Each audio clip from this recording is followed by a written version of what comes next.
wabarakatuh. Perkenalkan, kami dari kelompok 3 akan mempresentasikan sistem agribisnis peternakan. Sebelum itu, saya akan memperkenalkan diri. Saya Muhammad Miftah Jannah dan teman saya Bekti Cahyono. Saya Naila Husna. Saya Fauzia Anissa Apriliani. Baiklah, tanpa berlama-lama, mari kita langsung ke materinya. Definisi agribisnis peternakan, rangkaian kegiatan terintegrasi yang mencakup produksi, pengolahan, dan pemasaran hasil ternak, serta penyediaan input seperti pakan dan bibit untuk menciptakan nilai ekonomi dalam industri peternakan. Dan contoh komoditinya, yang pertama adalah sapi potong. Komoditinya adalah daging sapi. Sistem agribisnis melibatkan produksi pakan ternak, pembibitan sapi, penggemukan, pemotongan di rumah potong hewan, distribusi daging, serta penjualan produk olahan daging. Dan yang kedua, ayam pedaging atau broiler. Komoditinya adalah daging ayam. Sistem agribisnis meliputi industri pakan ayam, hatchery atau penetasan telur, budidaya ayam pedaging, pemrosesan daging ayam, serta distribusi dan penjualan. Dan yang ketiga, ayam petelur. Komoditinya telur ayam. Sistem agribisnis melibatkan produksi pakan khususnya ayam petelur, budidaya ayam petelur, pengolahan telur, pengepakan dan distribusi hingga pemasaran. Dan yang keempat, sapi perah. Komoditinya susu segar dan produk olahannya. Sistem agribisnis meliputi produksi pakan ternak, pemeliharaan sapi perah, pemerahan susu, pengolahan susu seperti menjadi keju, yogurt, mentega, distribusi dan penjualan. Dan yang kelima, kambing dan domba. Komoditinya adalah daging kambing atau daging domba dan susu kambing. Sistem agribisnis pembibitan kambing atau domba, pemeliharaan produksi daging atau susu, pengolahan produk serta pemasaran. Dan yang keenam, babi. Komoditinya adalah daging babi. Sistem agribisnis termasuk produksi pakan, budidaya ternak babi, pemotongan, pengolahan daging dan distribusi produk olahan seperti sosis atau bacon.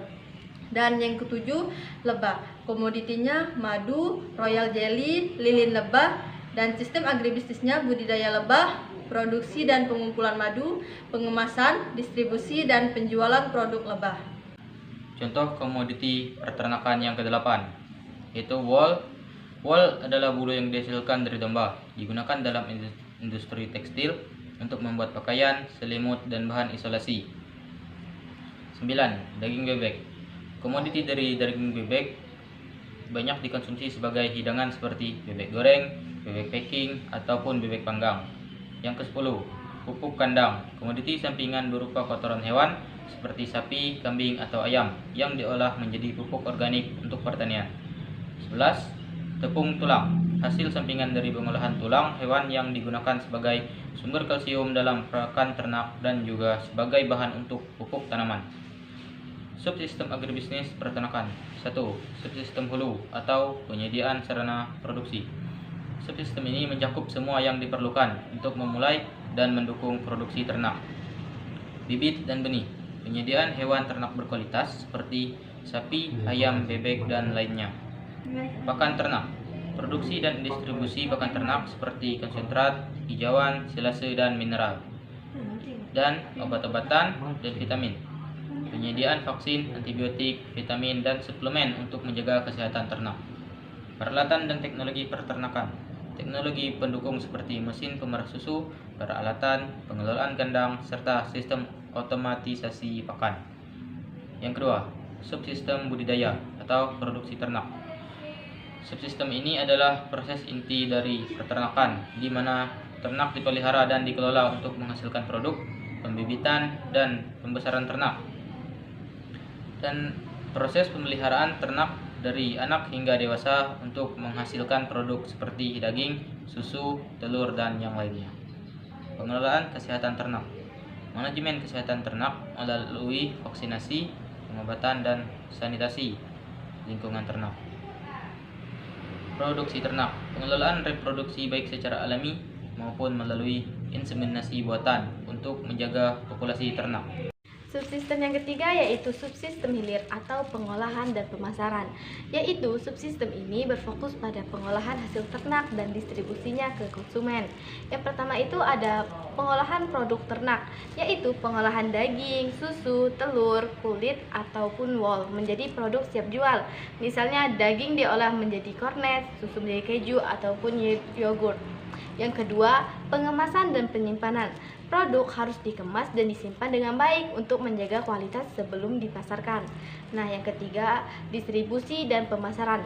Produk dipasarkan melalui berbagai saluran seperti pasar tradisional, supermarket, atau penjualan daring. Strategi pemasaran yang efektif juga penting untuk meningkatkan penjualan.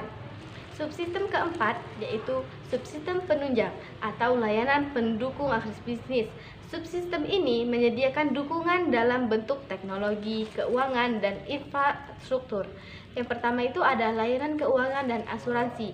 Penyediaan akses modal dan pembiayaan bagi peternak serta asuransi untuk melindungi dari risiko kerugian. Kedua, penelitian dan pengembangan. Inovasi dalam bibit, pakan, teknologi, dan manajemen ternak meningkatkan efisiensi dan produktivitas peternakan. Yang ketiga, pelatihan dan penyuluhan, yaitu program pelatihan untuk peternak dalam hal manajemen peternakan, teknologi baru, dan strategi pemasaran. Yang keempat, kebijakan dan regulasi. Dukungan kebijakan dari pemerintah dalam bentuk regulasi, perlindungan hukum, serta subsidi untuk peternak. Nah, subsistem yang terakhir yaitu subsistem infrastruktur. Subsistem ini mencakup aspek pendukung yang melibatkan transportasi, komunikasi, dan jaringan distribusi untuk menunjang aktivitas agribisnis peternakan. Yang pertama itu ada transportasi. Ketersediaan transportasi yang baik untuk pengangkutan produk ternak. Yang kedua ada sarana penyimpanan. Fasilitas penyimpanan seperti gudang pendingin atau cold store untuk menjaga kualitas produk. Nah, dari kesemua subsistem ini bekerja secara terpadu untuk mendukung kelancaran dan keberlanjutan agribisnis peternakan, mulai dari produksi hingga distribusi kepada konsumen. Baiklah, di sini saya akan menjelaskan tantangan dan peluang agribisnis peternakan. Tantangan agribisnis peternakan. 1. Perubahan iklim dapat mempengaruhi ketersediaan pakan dan kesehatan ternak. 2. Penyakit hewan. Wabah penyakit seperti flu burung atau PMK dapat merusak produksi. 3. Persaingan pasar. Meningkatnya persaingan dari produk alternatif dan impor. 4. Modal dan akses pembiayaan. Kesulitan dalam mendapatkan investasi yang memadai untuk pengembangan. 5. Regulasi dan kebijakan. Kebijakan pemerintah yang berubah-ubah dapat mempengaruhi operasi bisnis. Peluang agribisnis peternakan. 2. Peningkatan permintaan. Kenaikan permintaan protein hewani seiring pertumbuhan populasi. 2. Inovasi teknologi. Penggunaan teknologi modern untuk meningkatkan efisiensi dan produktivitas. 3. Pemasaran digital. Peluang untuk menjangkau konsumen melalui platform online. 4. Sustainable practices. Peluang untuk mengadopsi praktik peternakan berkelanjutan yang ramah lingkungan. 5. Diversifikasi produk. Pengembangan produk baru seperti produk olahan yang memiliki nilai tambah. Sekian dari kelompok kami tentang penjelasan sistem agribisnis peternakan, dan bila ada salah kata kami mohon maaf. Saya akhiri. Assalamualaikum warahmatullahi wabarakatuh.